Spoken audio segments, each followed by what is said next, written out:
మహాశివుని వరప్రసాదంగా జన్మించిన గొప్ప యోధుడు భూరీశ్రవుడు. మహాభారత యుద్ధంలో కొన్ని లక్షల మందిని చంపిన అర్జునుడు తనను క్షమించమని వేడుకుంది ఒక్క భూరీశ్రవుడిని. దీంతోనే అర్థమవుతుంది భూరీశ్రవుడు ఎంత గొప్ప యోధుడో అని. మహాభారత యుద్ధంలో కౌరవుల పక్షాన పోరాడిన అతిరథుడు భూరీశ్రవుడు. ఇతని తండ్రి సోమదత్తుడు. దేవకి స్వయంవర సమయంలో ఈ దేవకి ఎవరో కాదు, సాక్షాత్తు శ్రీకృష్ణుడికి జన్మనిచ్చిన తల్లి.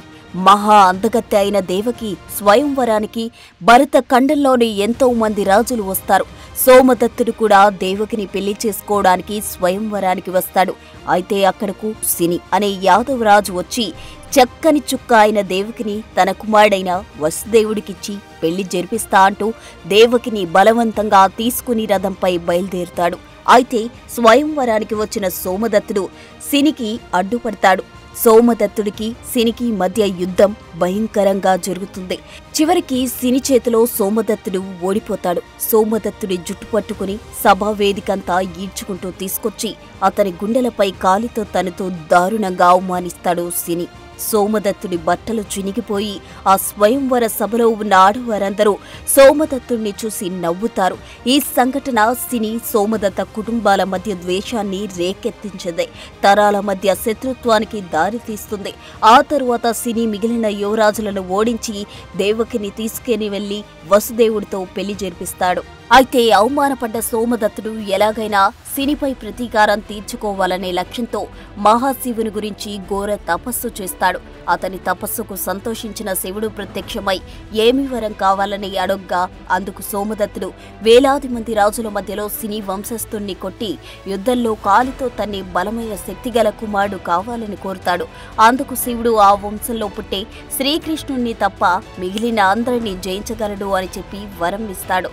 సోమదత్తునికి కొంతకాలం తరువాత శివుని వరప్రభావంతో భూరీశ్రవుడు జన్మిస్తాడు. భూరీశ్రవుడు చిన్నప్పటి నుండే యుద్ధ విద్యలు నేర్చుకున్నాడు. అస్త్ర శస్త్రాల ప్రయోగంలో ఆరితేరిపోయాడు.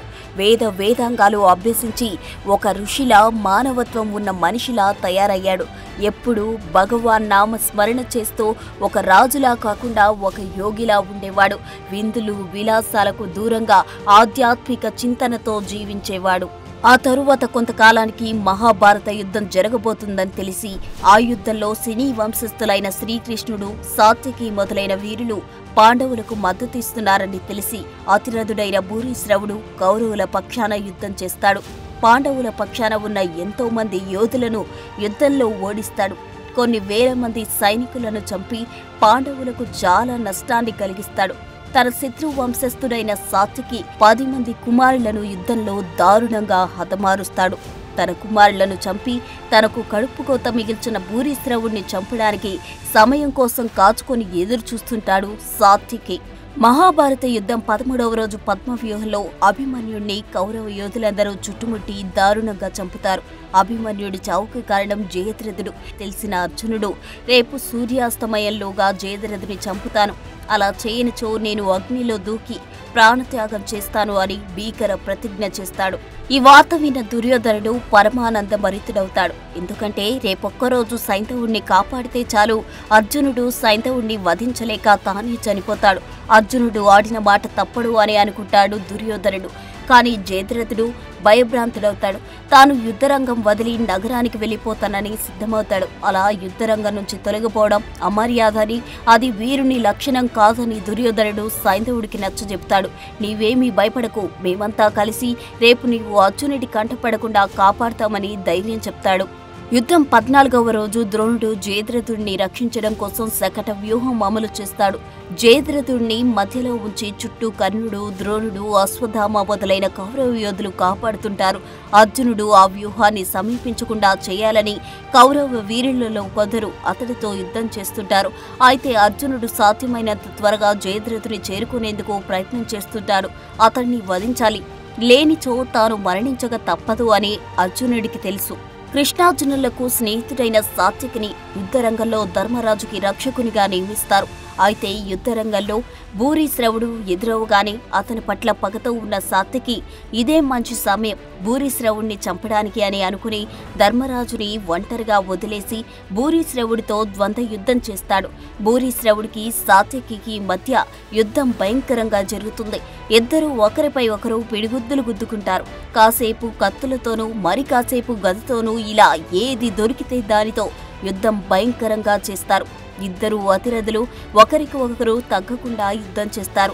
భూరిశ్రవుడికి సాత్యకి మధ్య జరిగిన యుద్ధంలో చివరకు సాత్యకి అలసిపోతాడు. భూరిశ్రవుడు సాత్యకిని రథం మీద నుండి కింద పడేస్తాడు. అతని గుండెలపైన కాలితో ఇష్టమొచ్చినట్లు తంతాడు. ఆ దెబ్బలు తట్టుకోలేక సాత్యకి హృదయ విదారకంగా కేకలు పెడతాడు. చివరకు సాత్యకి తల నరకడానికి భూరిశ్రవుడు కత్తి ఎత్తుతాడు. సాత్యకి ఆర్తనాదాలు విన్న కృష్ణుడు అటు చూస్తాడు. సాత్యకి కృష్ణునికి అత్యంత ప్రియమైన మిత్రుడు వీరుడు. పైగా సొంత కులస్తుడు. అతని సామర్థ్యం బలహీనతలు కృష్ణునికి తెలుసు. భూరిశ్రవుని జయించడం సాత్యకి సాధ్యం కాదని కూడా కృష్ణుడికి తెలుసు. ఎందుకంటే శివుని వర ప్రభావంతో సిని వంశస్థుడైన సాత్యకిని భూరిశ్రవుడు తప్పక వధిస్తాడని తెలిసిన కృష్ణుడు అర్జునుడిని చూసి భూరిశ్రవుడు సాత్యకిని వధించేందుకు సిద్ధపడ్డాడు. నీవు వెంటనే అతన్ని అడ్డుకో అంటాడు. అప్పుడు అర్జునుడు అది ఎలా సాధ్యం?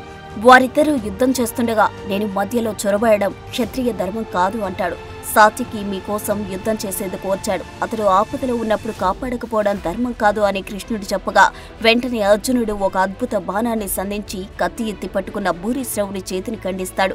కత్తితో సహా కుడిచేయి ఎగిరి భూమిపై పడుతుంది.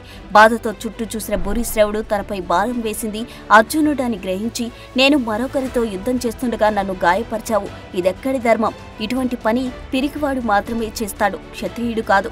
ఏ గోపాలుడి మాట విని నీవు అధర్మానికి పాల్పడ్డావు అని అంటాడు.